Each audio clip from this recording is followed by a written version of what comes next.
sleep apnea. I'm going to go through various things, and I have fellows that are on. I'm going to call fellows on various things that we talk about. So I first want to point out that in terms of thinking about sleep disordered breathing, which is really the term that is used to describe A, that it's a sleep problem, and B, that it's a breathing problem. That's the generic term for any particular problem of breathing during sleep. So if you see SDB or see sleep disordered breathing in either one of my reports, that can cover a whole paperwork of that can cover a whole host of things. So let's go through the ventilatory control system. So the lungs don't breathe, right? You put the lungs on the top of a table and they don't move. They don't move unless they have a chest wall around them. And the chest wall doesn't bring the air in through a negative pressure that's created by intercostal muscles unless the upper airway is open. And the oxygen uptake and the CO2 excretion doesn't occur until you can take a breath in and a breath out.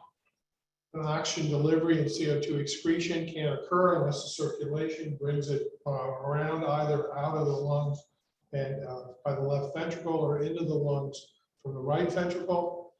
And that there are certain sensors peripherally. The carotid body is one of them, although there are aortic bodies and there are suspicion that there are a variety of hypoxic neural circuits throughout the body, because evolutionarily there are in other species. And these then transmit information either through nerves like the carotid body or through interactions at the brainstem to increase or decrease ventilation, change your tidal volume, change your inspiration time, change your expiration time. And these particularly are arranged to be able to coordinate activity that goes to the upper airway as well to the chest wall muscles through nerves and chest wall muscles. So neuromuscular disease affects neural control and upper airway muscles, but it doesn't just do that. It also produces changes in oxygen uptake, oxygen delivery, and can change sensor relationships so that this thing doesn't work. You see it's feedback control, but there are elements of feed forward, and those feed forward are in the brainstem, and that you take a breath because you took a previous breath. Now, that's pretty important to think about because there are certain reflexes that come up through the spinal cord that tell you how your muscles are working and how your chest wall is working that tell your brain, okay, it's time to take a breath. And so people with spinal cord injury or a particular dorsal rhizotomy for the relief of pain that was popular in the 60s for cancer pain control produced central apneas. Now, I say central apneas mainly because there was no obstruction. So for really the remainder of this year, I'm going to be calling central apneas NOSA, non-obstructive sleep apnea, NOSA. And I'm going to call OSA as obstructive sleep apnea. And I think that is trying to drag your brain out of thinking that central is only in the brain, and that or obstructive is only in the upper airway. Because in the 1980s, people talked about peripheral apneas and central apneas. And peripheral apneas were treated by tracheostomy, and central apneas were not. So that's historically what it is. Okay, here's our first example here. I'm sorry we don't have this here, but I want one of the fellows to describe this slide, and we have 10 minutes to do it. If you saw this in a paper, what would you do? What would you be looking at? Who do you want? I got Sam on there. Sam, tell me what I didn't say interpret it. I said describe this slide. How do you start doing it? Do you need a lifeline on this? Let's see. I can see that the oximetry looks like you're having a pretty significant drop, followed by an arousal. All right. It looks like you see some activity in the rib cage and abdomen, as well as a preceding flattening in the airflow of the nose and the mouth. But you do see some, I guess those are attempts to breathe that you see coming before. I'm not really sure what you see in the mouth area, but I see, let's see the EKG. You can see increased heart rate, well, decreased heart rate prior to the arousal, and then the arousal, you see an increased heart rate after that. All right. What's that second line down? Oh, the genioglossus. So it looks like there's decreased tone in the genioglossus and increased tone after the arousal takes place. Okay. You want to look at that and describe it some more? The genioglossus, in terms of it being like how about the airflow? Airflow is this period of time. Do you think that's an apnea? The airflow at the nose, I'll tell you that the airflow at the mouth is an expiratory puff in the middle of after every obstructed inspiratory effort. What's the first part of that?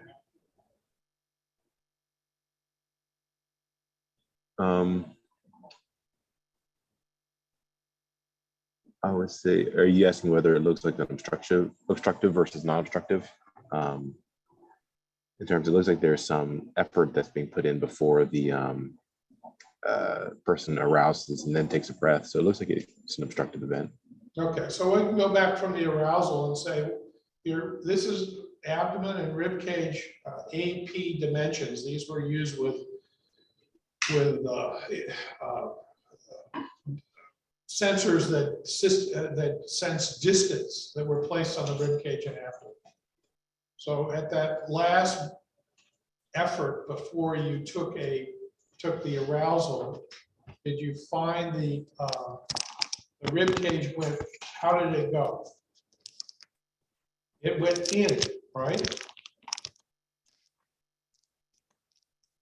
See that? Yeah, makes sense. See, it went in, right? And what did the abdomen go up? It went out. So what is that? It's called paradoxical motion. And that's an obstructed breath. So clearly it's an obstructed breath before you wake up, because then you see the rib cage and abdomen go up at the same time. And you have 1, 2, 3, 4 breaths. But let's go back to the beginning of that apnea. So there's a last apnea, and then there's a period of time in which there's no rib cage abdominal motion. And that would be a non-obstructive part of this apnea. And then you have 1, 2, 3, 4, 5, 6 obstructed breaths. And in this particular instance, the abdomen is getting bigger and the rib cage is getting smaller. Oxygen saturation falls. EMG activity goes up with arousal. Airflow goes up. And heart rate, which had previously slowed at the end of this apnea, goes up to be higher. So we have 1, 2, 3, 4 breaths. And then what happens? There's another apnea, right? And so someone describe the rib cage and abdomen dimensions.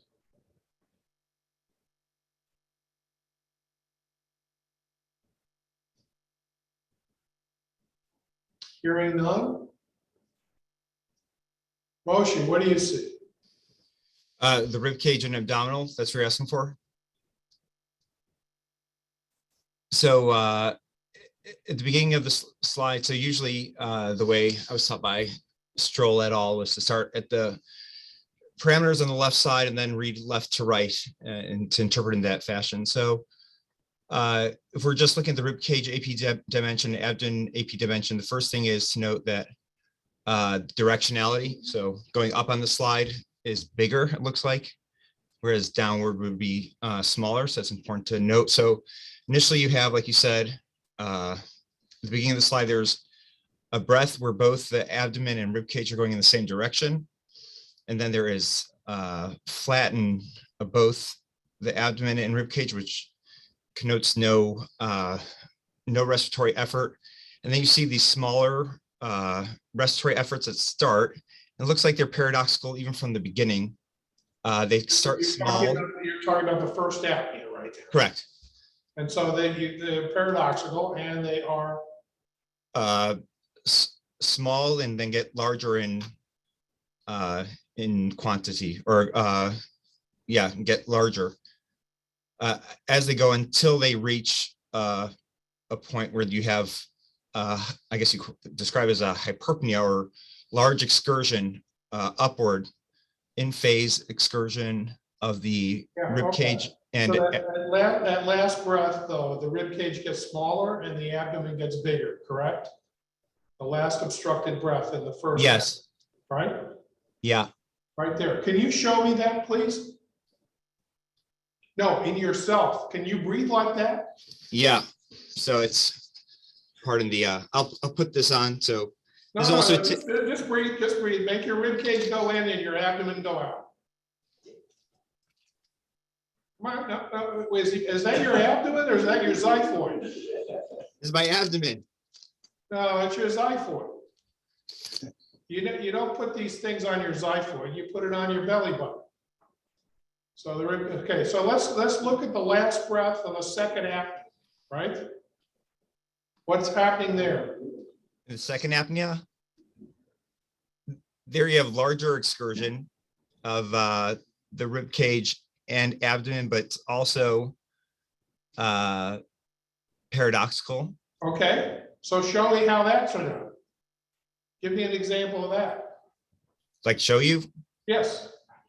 This is show and tell. I thought I just did. You got to feel this thing. This is happening in patients during sleep. So what I do is close the glottis, and then. Okay, that's your first apnea. What's the second apnea?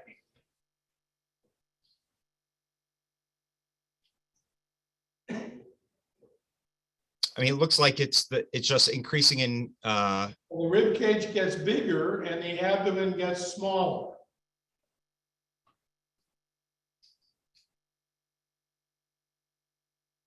Okay.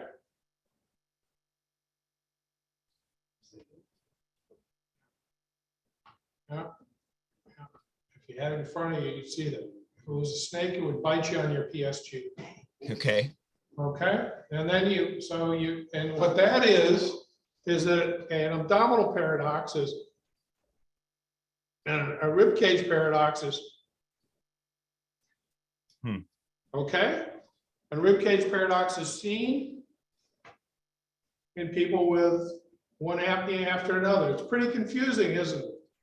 It's confusing. It's confusing because people tried to simplify it for 40 years and say, oh, these are all whatever it is.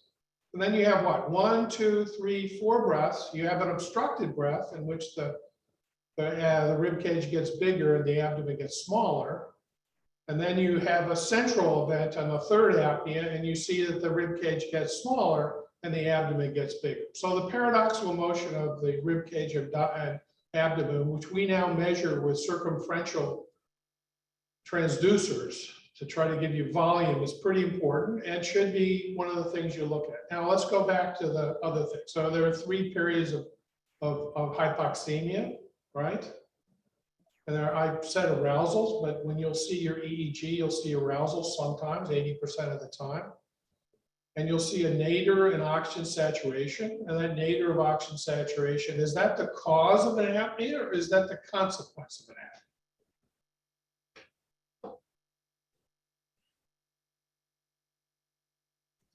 Anybody. Anybody. It's the consequence of an apnea. And the consequence of an apnea is also a change in heart rate, a change in blood pressure, and you see the change in heart rate in the first apnea. But you don't see a change in heart rate in the second apnea. And the hypoxemia is even worse. But you do see a change in heart rate in the third apnea. So you have apneas, you can describe what they are, you can describe their consequences, and you can see that they're even within a single patient over the course of about a minute and two or so, maybe a minute and a half, is that the cardiovascular changes in heart rate, the changes in oxygen saturation vary. And these are DC coupled, so you actually see changes in FRC. So during an apnea, you actually take up oxygen, you excrete CO2, your lungs get smaller. And in the first apnea, there are expiratory puffs after each obstructed inspiratory effort. Now we have better things. We have airflow at the nose. We have all sorts of things there. But I want to make sure that people are looking at the measurements that you make in a sleep study that can be done pretty carefully. And I made these measurements in this patient all by myself in 1978. And I had to put all this stuff together. So, you know, there was a time in which there was no turnkey test for this. So we're going to now go through this particular slide almost piece by piece. Okay. So let's go to the next one. So these are the apneas during sleep. To break any apnea, the brain has to briefly wake up, arousal from sleep. It doesn't mean your entire cortex wakes up. At least your brainstem has to wake up and tell your muscles you have to open the airway. And the same muscles that open your airway are not the same muscles which keep it open. Most common is airway obstruction at the level of the pharynx, and disease is associated with repetitive events. And we call these things now categorically mild, moderate, severe. And there was a big editorial in the last 2 weeks about, oh, isn't it terrible? We misclassify, we repeat sleep studies. Think people who were 14 are now 17. Oh, they were mild and now they're moderate. Oh, my goodness. Was that you in the editorial? It was terrible. It was just terrible. It was just stupid, right? And then people say, well, an AHI of 4 is not sleep apnea, and an AHI of 6 is. And you know, come on, man, get out of it. Look at the record, think about the patient, see what goes on, all right? So you've got central apneas where airflow is gone, obstructive and mixed. You have ribcage abdominal efforts. An obstructive apnea, they persist. They generally are abdominal paradox. But if you have unilateral diaphragmatic paralysis, you'll have ribcage paradox, and you can make a diagnosis of ESG. And mixed apneas are a combination of central obstructive. I will give $1,000 for anybody that finds a central apnea that starts with an obstructive apnea. Now, I'll do that in adults because Moshe can pull those up in children all the time, because pediatric and neonatal have all sorts of, kids do whatever they want. But in an adult, if you find central apneas, that is more than 8 or 9 seconds of no breathing at the end of an apnea, they're either dead, right? And they won't arouse, which can happen. Happened over here in St. Vincent, probably 15 years ago. And because they went into ventricular fibrillation. Okay. So let's do this. I don't know if this will run, but let's see if they'll hold your breath as long as this kid does. Notice how this person sounds, notice how the chest wall moves. What's that? What's that? What is that? Abdominal paradox. Now he's breathing, right? Now he's not. What is that? How many of the fellows have been in the sleep lab yet? How many fellows have an appointment to go into the sleep lab? Have made an appointment at their institution? Okay, 1 breath, 2 breaths, obstructive breath, no motion, no motion, no motion. then he starts up again. That was just like that middle apnea. It's not the same person.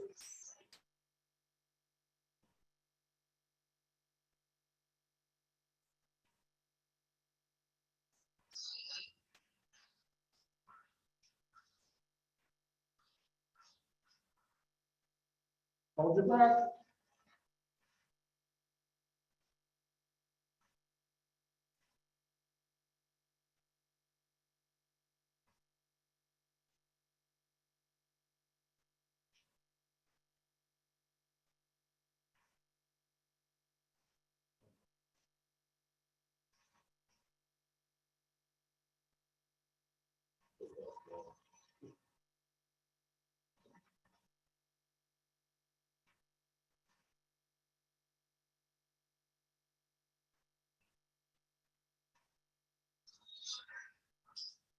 Okay, so in the 80s, people did all sorts of experiments. They said, how long can you hold your breath during wakefulness? And they looked at it in sleep apnea patients and found that their apneas were longer and during sleep than they were when they could voluntarily hold their breath. What did that tell you? Tell you that something's different about sleep, right?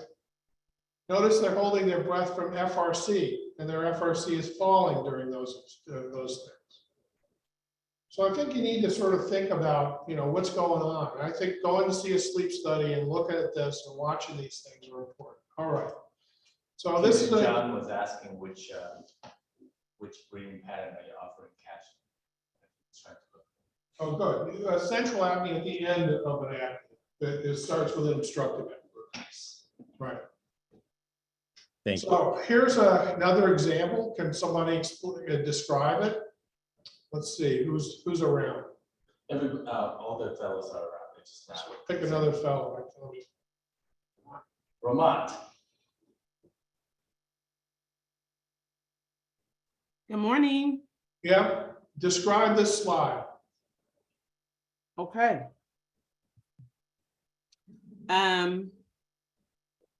So from the top, we have the EEG, and then we have the eye movement and submental EMG movement, and then the EKG.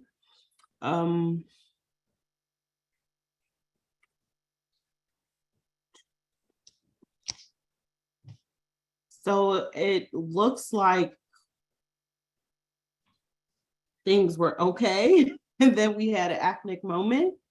Well, you have saturation, you have airflow. Yeah. Airflow, you have tidal volume, you have the P esophageal pressure, you have a sum of respiratory ribcage abdominal motion, and you have a microphone. Okay, that's the first thing you do. You go all the way down the left side, right? Okay. And then you look from left to right, and you say it looks like there's no breathing, no airflow, right? And is this airflow? Is this no airflow? So this is an apnea. Is this a obstructive apnea or a non-obstructive apnea?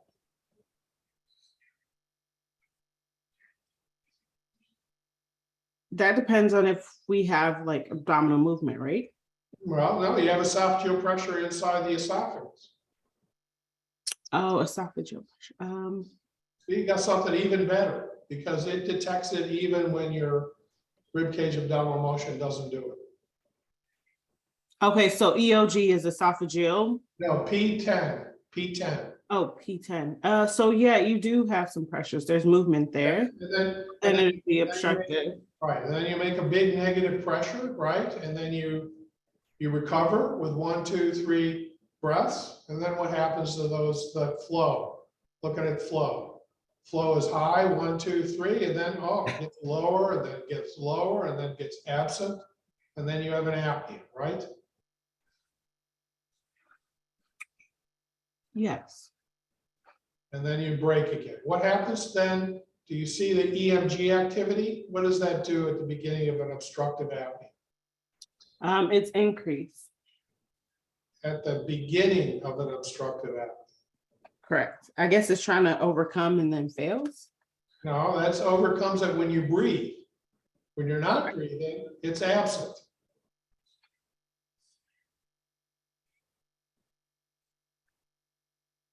So is that an obstructive apnea, that middle part that says apnea? You saying, is it? Is it? I'm cross-examining you with yes or no. Yes, it is, because we still have, pressure, like it's attempting to overcome that. And Okay, all right, yeah. Now, what's the pattern that shows within that? I've made it easier. If it was a full screen, I would have these come up intermittently. So at the beginning of this apnea, the esophageal pressure swings are reduced towards the middle and then increase towards the end, right? Mhm. Why is it reduced towards the middle?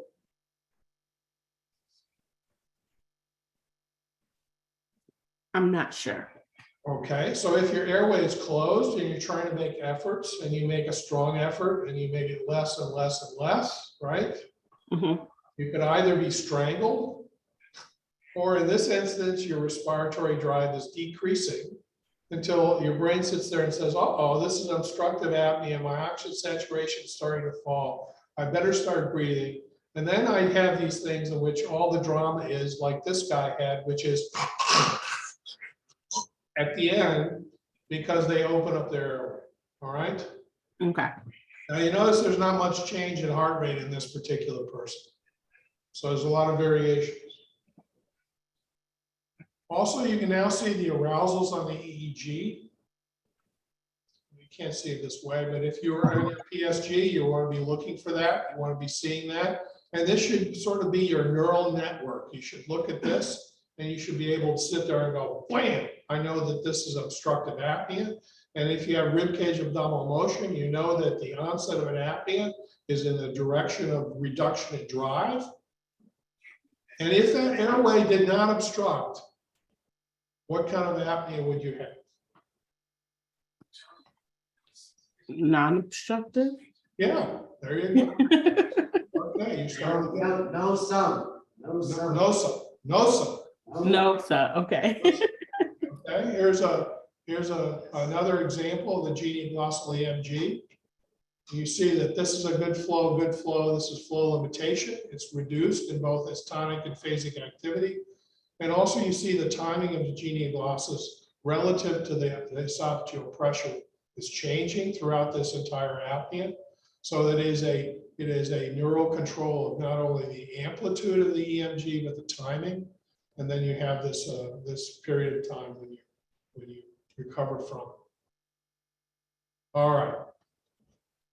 There you go. Okay. We've looked at that already. Thank you, Bruce. Remember that. Okay. So Sushil's going to talk to you about critical closing pressure. He came from the place that sort of showed that this is what it is. Negative pre-crit is defined as being a normal airway.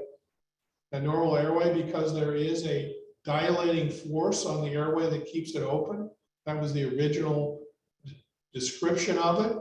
And that is the structural components, the amount of EMG activity, how the head is there, how the meat is hanging from the skull, keeps the airway open pretty normally. And it needs a negative pressure to shut it.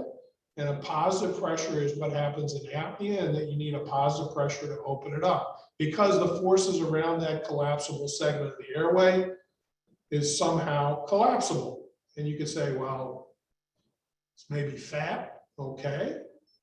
You're just as fat when you're awake as when you're asleep.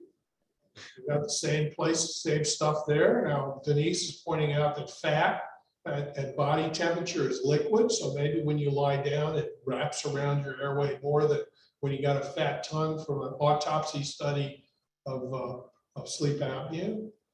And then you have this positive pressure has to open it up. And so how do you measure this thing? Well, Sushil can go into this in more detail, but you open it up at this on the left. That's why you need to look at graphs and see these graphs on the left. There's a whole series of things of which the pressure is at 8 centimeters of water, and it's reduced down to 2 centimeters of water, and it closes. Now, what do we usually do in a split night study? that recreates this.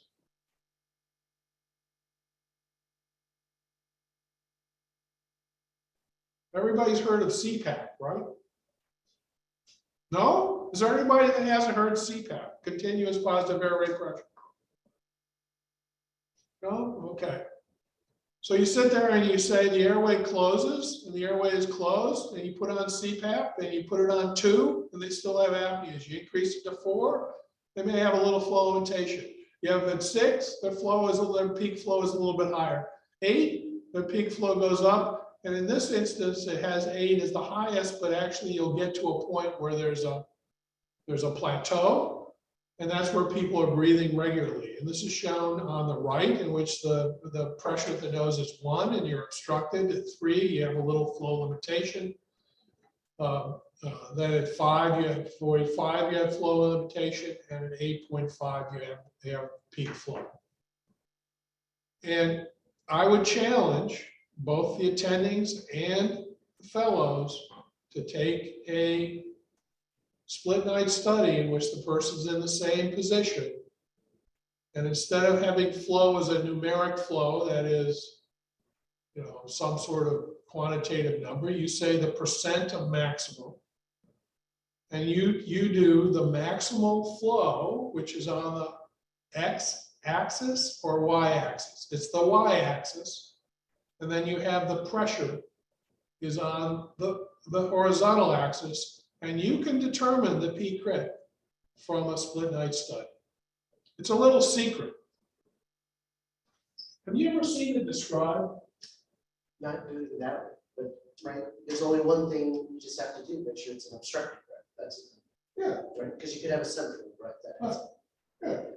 But yeah, And that's no, what people don't do. but we. That's what the text do. They go crank it up, they go, oh, they still have apneas. Oh, they're central. Oh, I'm gonna crank it up some more.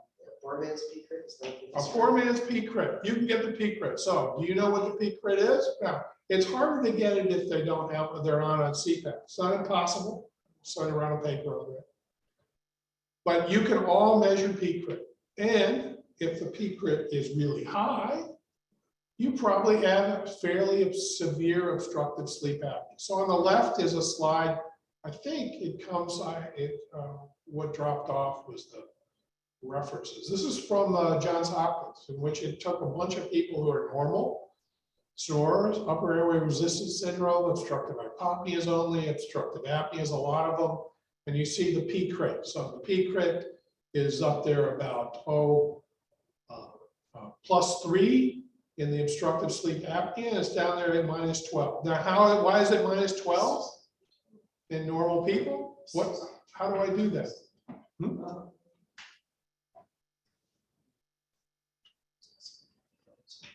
So how do I get to -12 on a normal person? I'll take the 4 fellows, I'll put them in a sleep lab, I'll put on the nasal CPAP mask, and I'll put a vacuum cleaner on it.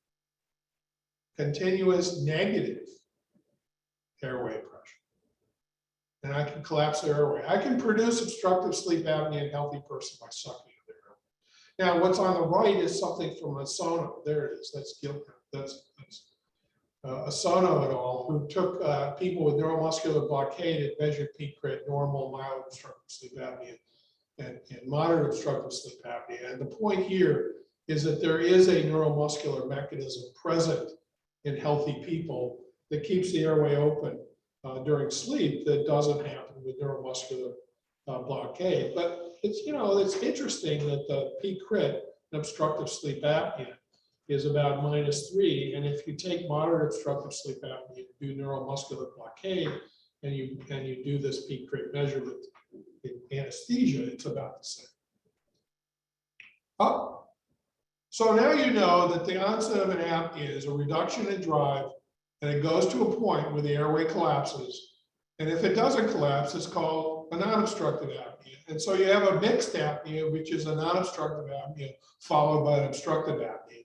You break from this apnea 1, 2, 3, 4 breaths, and then you go into another apnea. And it depends upon whether that drive and the onset of the apnea falls below a threshold that produces produces an apnea. And so we treat it with CPAP. And if you want to talk CPAP effects on the left with Schwab, this is a patient is awake. However, there are some issues. I have updated it to a sleep, but it's 0, 5, 10, 15 centimeters of water. And what do you notice? Your concept is that this airway opens sort of like, I don't know, like a camera shutter, right? It just opens up, right? No, but it's asymmetrical. You've got meat around it, you got fat around it, you got jaws around it, you got ligaments, you got muscles, you got all sorts of stuff. And on the right is something we did in '83 to say, well, maybe CPAP worked by increasing muscle activity. Could happen, could happen. So we had nasal pressure, and they're on about 15 centimeters of water. It was a poor man's CPAP, and then you have a fall in pressure at the nose when anybody takes a breath in. The new machines keep it steady, which may or may not be a good idea. Got oxygen saturation, gene glossal EMG, and abdominal motion using a DC coupled. And we abruptly turn off the 15 centimeters of water. We produce an obstructive apnea. You can see that abdominal motion is present, but that there is no nasal pressure, so it's obstructive apnea. And you see that genioglosal EMG activity doesn't change at all from the first couple breaths before you turn it off to the next 2 or 3 breaths after you turn it. So it doesn't increase EMG activity. You then will arouse, but you could do this. Now we don't do this, but if you really have fast fingers in the PSG lab, you can actually reduce it by 1 or 2 breaths from 10 centimeters down to 8 centimeters of water, or 10 down to 6, or 10 down to 4, or 10 down to 2, and that's called a reverse titration. And as you could do a titration probably in about 20 minutes in a person in non-REM sleep. If you open their airway and say 12 centimeters of water, and you drop it down to 4, drop it down to 8, but drop it down to that. Can you pause? Can I just make a comment? Yeah. So for this comment's for the fellows. So that slide on the right-hand side, I just want to point out, I don't think Dr. Strohl emphasizes it enough, but for me, that single slide on the right was basically the jump start for my career. If it wasn't for that finding and observation from Dr. Strohl, I wouldn't have done what I ended up doing in terms of measuring, making upper airway measurements. So that for me is like a seminal paper. You know, I reread it the other day. You know, it's pretty good. It's It's better than what I could do now, right? I mean, now I get a little impatient, and I probably would have written impatiently. There, I sort of like said, well, it could be this, could be that, could be this, but you know, it was interesting. So the principal treatment, manage peak crit, compliance, surgery, or appliance. So if you're going to say, well, how am I going to treat this patient? You want to know what their peak crit is, and what does the treatment do? So just remember, though, the breathing and health, non-REM and REM sleep. This is Krieger in 1985. We were all thinking of the same sort of stuff. This took a bunch of healthy fellows, put them in the lab, measured their breathing. So this is what? Flow, thoracic movement, abdominal movement, end tidal CO2 at saturation during non-REM sleep, stable breathing during REM sleep, and oh my God, all the fellows, including this one, I think is Krieger, although it could have been the other person around there was David White. You know, these are all the guinea pigs, which are all the fellows. And you see that you have central obstructive apneas. And they go, whoa, wait a minute, oh, I'm a healthy guy. I shouldn't have apneas. No, everybody has apneas in REM sleep. You'd rather have REM sleep than breathe. This is pretty important. So what's the pattern of breathing and classification of apneas? We've sort of done that, but just to review what that's all about, I want you to remember that that's what this guy was. And this is one of the first sort of thinking about, which was the Cherniak, 1979. You can see this whole thing going, that why do you get obstructive and central apneas out of the same brainstem? Well, if your upper airway drive and your diaphragm is the same and you go down below threshold, you'll have a central apnea.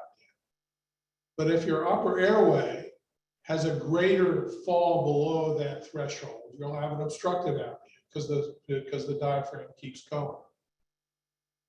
So it's a fairly dynamic thing. And he called it a central apnea, but I, we all teased about it. Other people that he trained with called it non-obstructive apnea. Fishman called it a non-obstructive apnea. Ingram called it a non-obstructive apnea. But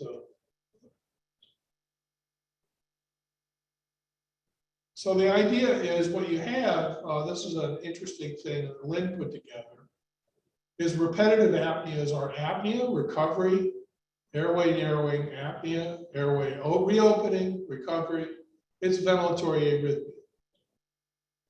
And the issues then become how long is that apnea?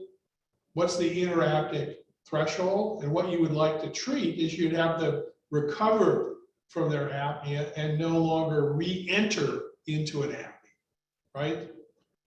So medicines might be able to prevent re-entry. Keeping the airway open might prevent re-entry into an obstructive apnea, but that's the case.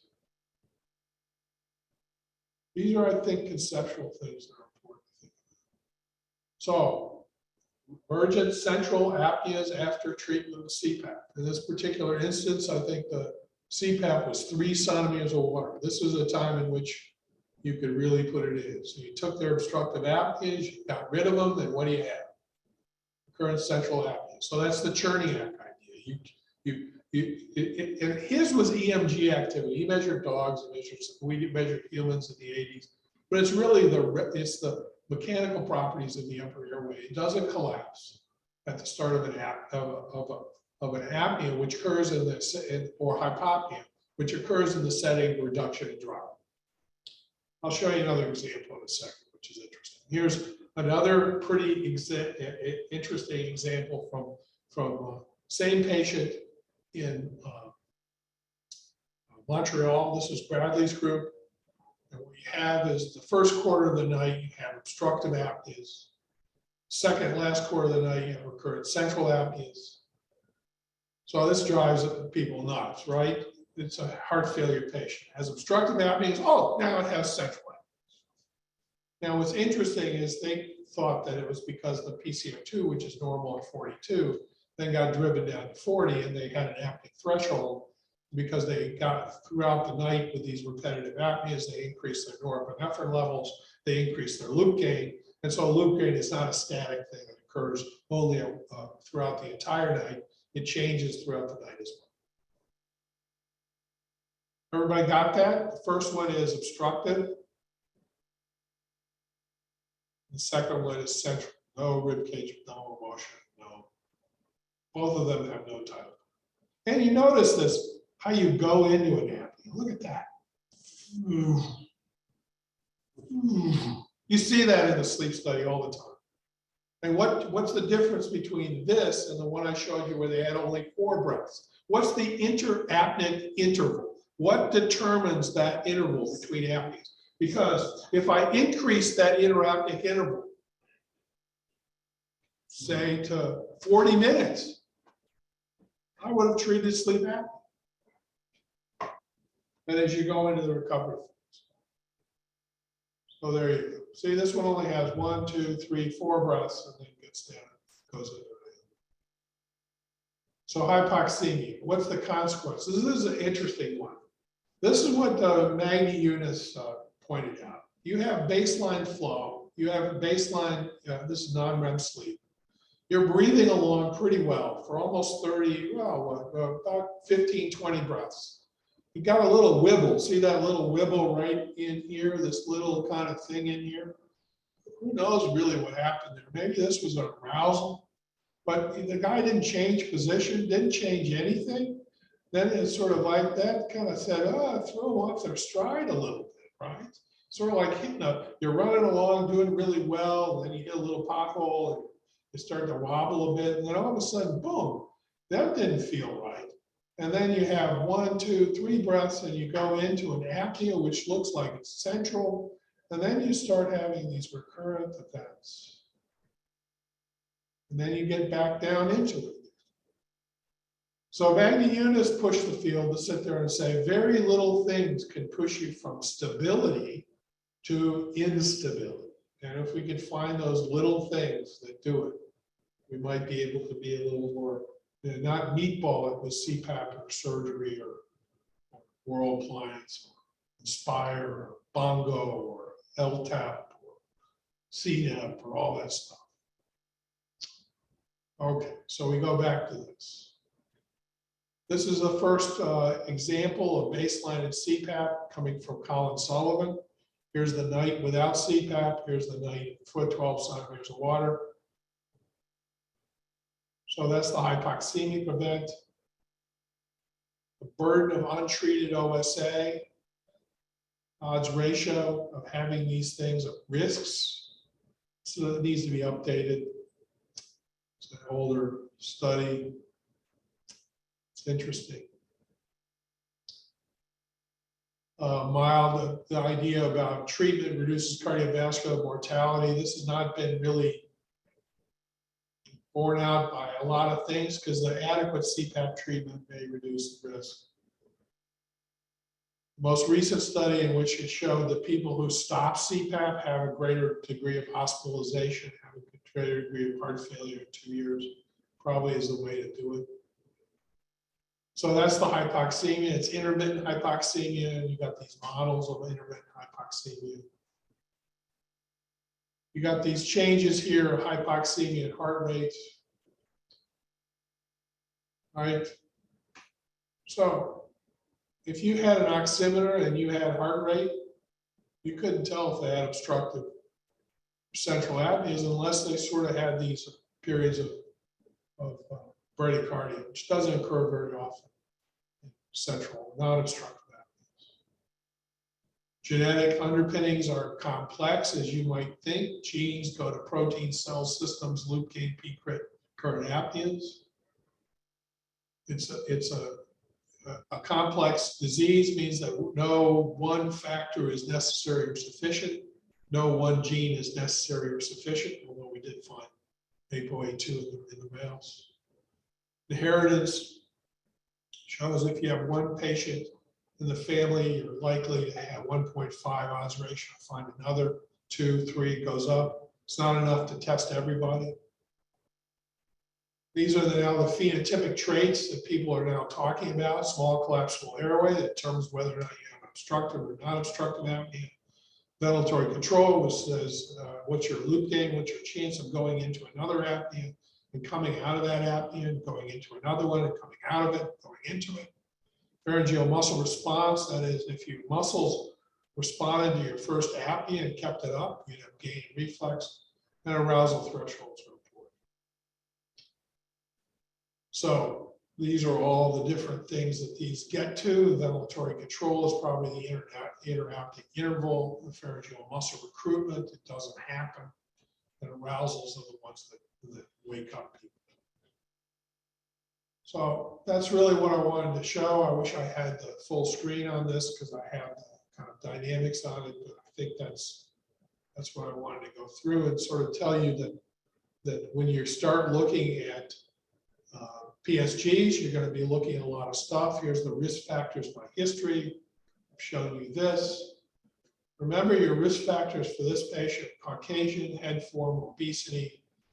Caucasian is a relatively lower risk, but the head form is important: drive, sleep, ventilatory arousals. That's the airway inside the skull.